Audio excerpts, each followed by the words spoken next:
Today we're breaking down the packing mistakes that make your carry-on heavier than it needs to be, as well as the simple fixes to pack lighter without sacrificing anything you actually need. Some of the most popular carry-ons on the market weigh 8, 10, even 12 pounds when they're completely empty. And a lot of airlines have strict carry-on weight limits that range anywhere from 15 to 22 pounds total. So if your suitcase already weighs 10 pounds when it's empty, you've already burned through most of your allowance before you've even packed a single thing. All you'll have to do is check the weight of your empty carry-on suitcase, and if it is coming in at over 8 pounds, it might be time to consider getting a new one. This does tend to be the case with older models and anything that has built-in features like USB slots, dedicated laptop sleeves, and even built-in TSA locks. Soft-sided suitcases also generally tend to be lighter than hard-shell suitcases. And I think you'll be pretty shocked to see the difference in the weight between comparable carry-on suitcases, or at least what seem like comparable carry-on suitcases. The two best-selling carry-ons on Amazon look almost identical, but the Swiss Gear weighs 8 pounds when it's empty, and the Travel Pro only comes in at just about 5 pounds. That's nearly 3 pounds of extra allowance just from choosing the right bag. Next up, and this one might seem a little bit controversial, is to stop using vacuum-sealed bags to pack your clothing. If you haven't seen these, they're basically large plastic bags that you pack your clothes into and then either vacuum out the air or you roll them down to compress everything into a fraction of the size. But what they don't do is cut down on the weight of the things that you pack. You still packed everything you packed, it's just compressed. So you're still at risk of an overweight baggage fee, you're still lugging around a heavy suitcase through the airport, and your clothes are still going to unpack looking like a crumpled mess. And when it comes time to repack for the flight home, well, you probably don't have a vacuum with you. That's a problem. The fix is to use packing cubes instead. These are zippered fabric organizers that fit inside of your suitcase. And the ones that I have a second zip that's going to compress everything down once it's packed, so you'll still get some of that space-saving benefit that you would have gotten from a vacuum seal bag, just without needing a vacuum. All right, mistake number 3. And this is one that is behind many of the overpacking mistakes we see. The travel panic monster, more commonly known as travel anxiety.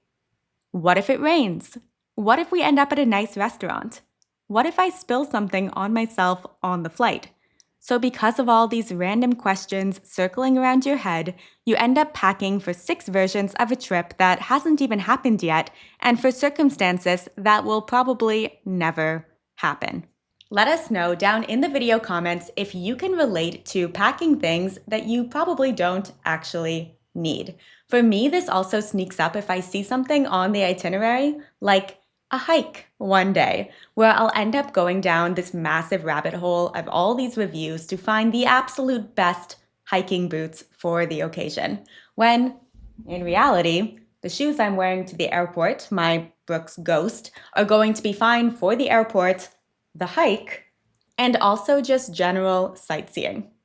The fix is to write out your actual itinerary, day by day, and then next to each day, note what you are actually going to need for that activity. Then pull out all of those items and lay them on your bed so you can actually see everything at once before a single thing actually gets packed. This is where most people are going to have that aha moment.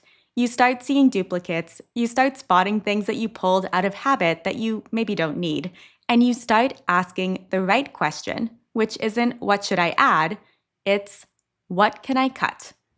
And here's the rule that changed the way I personally pack.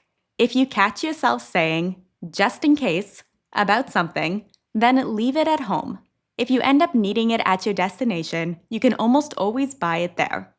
I promise, Italy has umbrellas. The next mistake is packing a bunch of random things that you love without having an actual clothing plan. You pack a blue shirt, a red skirt you've been wanting to wear, a lightweight green jacket, And you have all of this stuff, but nothing really coordinates, so every outfit needs its own shoes and its own accessories. Then you throw in a maybe outfit for the nice dinner that might happen, and a backup for the cold day that probably won't happen, and suddenly you need a checked bag for your 5-day trip. For this one, it's not even just about the weight. You do not want to be looking into your suitcase feeling like you have a closet full of clothes, but then also nothing to wear. The fix is to pack with a system. Start with 2 or 3 neutral colors for your pants or shorts. This could include black, gray, beige, white. These are pieces that are going to work for a flight, a day exploring, or an evening out in the sense that they should be multi-purpose. They shouldn't be too fancy that you can't wear them sightseeing, and they shouldn't be too casual that you wouldn't be able to dress them up. And then you're going to want to make sure that every top you pack is going to work with at least 2 of those bottoms. The high-waisted linen feel pants by today's video partner, Hilera, are a perfect example of this. They have that breezy, polished linen look that's going to work for cruises, resorts, city trips, and pretty much any warm weather travel. But unlike real linen, they don't turn into a wrinkled disaster the second you sit down. You can roll them up in your suitcase, even put them in those compression packing cubes, and you'll pull them out at your hotel, able to put them right on, looking put together and ready to go. They come in sizes extra small to 4X with tons of mix and match neutral colors, so you can actually build a travel wardrobe around pieces that are going to go together instead of just having a full bag of random items that don't make actual outfits.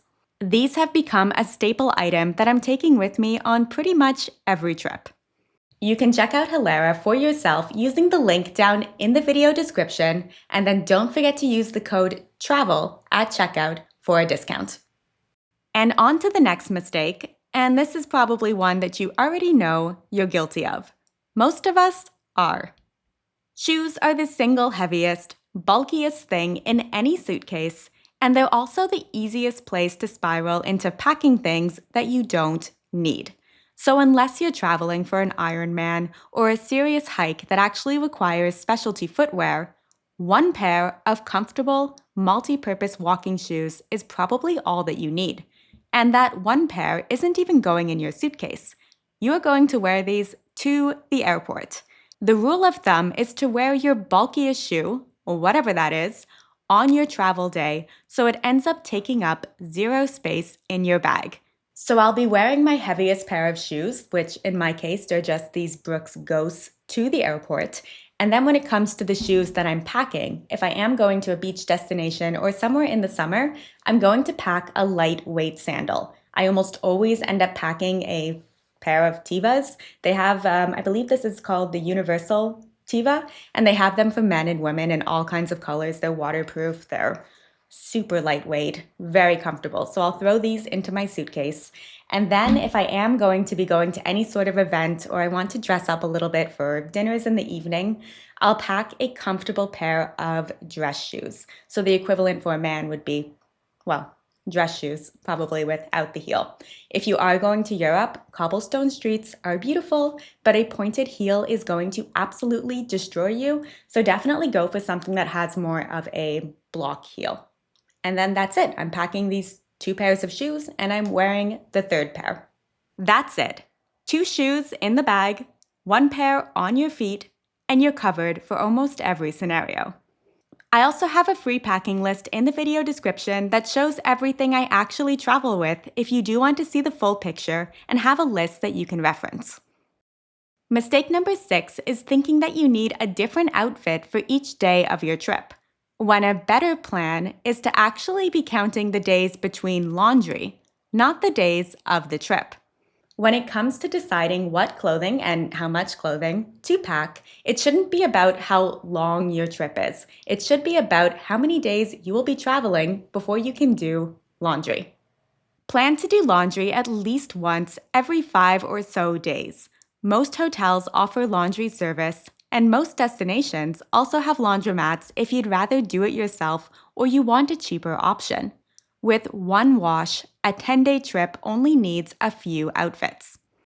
Mistake number 7 is packing items that only do one thing. This is especially problematic if something you're already bringing is going to do the same job. Let me explain. Before you pack anything, ask yourself, what is this actually for? And is there something smaller, lighter, or already packed in your bag that can do the same thing? Your tech pile is the easiest place to see this. Most of us are traveling with a phone charger, a tablet charger, a Kindle charger, a laptop charger, and all of the cords that go with each individual device. The fix is to have one universal multi-tip cable that's going to handle everything from USB-A to USB-C, and then also pack one travel adapter with built-in USB ports. Between a charger that has different USB charging slots and then one of those cords that has multiple tips to it, you end up packing 2 things that are going to cover the charging of all of your devices. Another example would be using something like this, which can hold your reading glasses and your sunglasses in one sunglass case as opposed to having to pack 2. Packing a camera is the same idea. Unless you're a professional photographer, you're already bringing your phone. And most modern smartphones have a fantastic camera, so just let it do that job. Here's a counterintuitive one. Being too organized is actually costing you space and making your bag heavier than it needs to be. Padded tech cases, rigid makeup bags, document holders, big pill organizers, they all feel like they're helping, but the packaging can take up a lot more space than what's actually inside of it, and most of them are heavy when they're empty. I've used a ton of different pouches and organizers over the years for travel, and what I always end up going back to is a simple Ziploc bag, or I recently got this set with all of these clear see-through plastic containers on Amazon. They came with, I believe, about 20 of them, all in different sizes, and I've been using them for everything. This one has my journal. It's perfect for travel documents. So if you'd like to upgrade from a Ziploc bag, but you still want to keep things as minimal and lightweight, these are awesome. They weigh almost nothing, compress completely flat when they're not full, and they work for cables, makeup, documents, medications that are not prescription, as you want to keep those in their original containers, but pretty much everything else. And a bonus is that at airport security, TSA can see right through these bags if they need to search your luggage, which is going to speed everything up. I hope you found this video as absolutely riveting as Ollie obviously did. But in all seriousness, I hope it helps show you that traveling lighter isn't about sacrifice. It's actually about having more freedom to just enjoy your trip by preparing well in advance. You can grab the exact packing list that I use and I reference before every single trip for free down in the video description. And then I hope you will also subscribe to join Ollie and I, darn it, every time. I hope you will also subscribe to join Ollie and me back for more travel tips and hacks each week, and we will see you in that next video soon. Bye.